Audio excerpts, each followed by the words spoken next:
গোলাপগঞ্জৰ আগমনিত সংঘটিত চাঞ্চল্যকৰ ঘটনা। অবৈধ প্ৰেমৰ কৰুণ পৰিণতি, চিপ লৈ প্ৰেমিক যুৱকৰ আত্মহনন। গোলাপগঞ্জৰ আগমনিত এজন যুৱকৰ আত্মহননে অঞ্চলজুৰি তীব্ৰ চাঞ্চল্যৰ সৃষ্টি কৰিছে।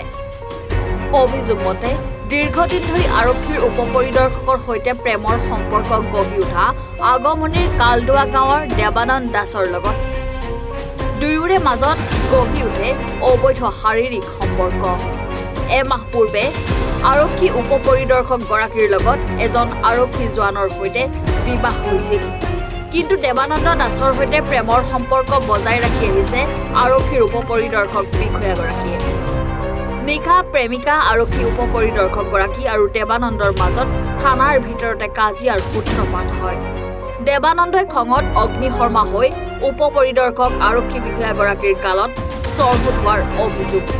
পৰিস্থিতি উত্তপ্ত হোৱাত কৰ্তব্যৰত দুজন আৰক্ষী জোৱান আসিফ ৰহমান আৰু শ্যামল দাসে দেৱানন্দক মাৰপিট কৰি ঘৰত পঠিয়াই দিয়ে।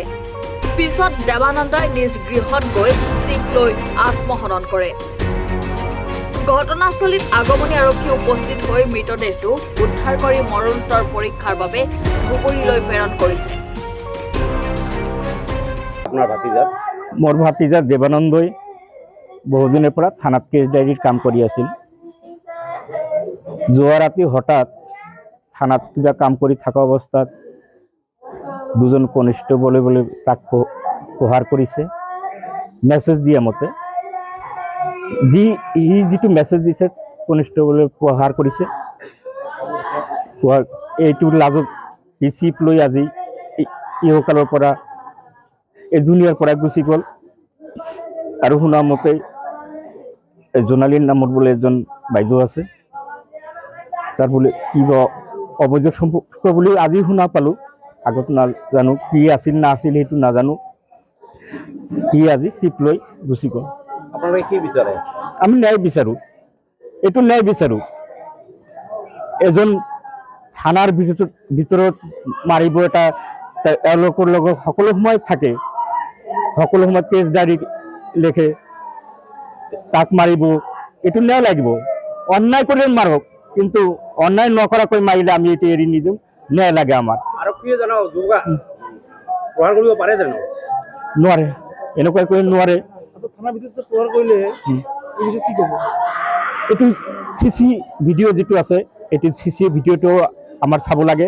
আমি আমাৰ ধুবুৰী জিলাৰ আৰক্ষী মহোদয়ক বিনম্ৰ অনুৰোধ জনাইছোঁ, এইটোৰ ন্যায় তদন্ত কৰি উচিত শাস্তি দিব লাগে। এইখিনি মোৰ কথা। এতিয়া আপোনালোকে কি গ্ৰেপ্তাৰ বিচাৰে নে বিচাৰে? না, গ্ৰেপ্তাৰ কৰিব, অন্যায় কৰিব, তাক গ্ৰেপ্তাৰ কৰিব। এটা অন্যায়ৰ কাৰণে মোৰ ভতিজা এই দুনিয়াৰ পৰা গুচি গ'ল, তাৰ ন্যায় লাগিব, গ্ৰেপ্তাৰ লাগে তাক। যিজনে এইবিলাক কৰিছে তাক এওঁলোকৰ গ্ৰেপ্তাৰ লাগে, নহ'লে কিন্তু আমি আন্দোলন কৰিবলৈ বাধ্য হ'ম।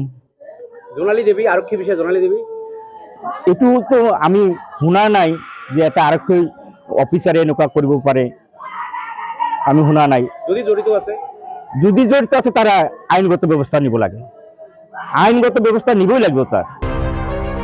গোলাপগঞ্জৰ পৰা জগবন্ধু দাসৰ ৰিপৰ্ট, এনি ভাৰত 24।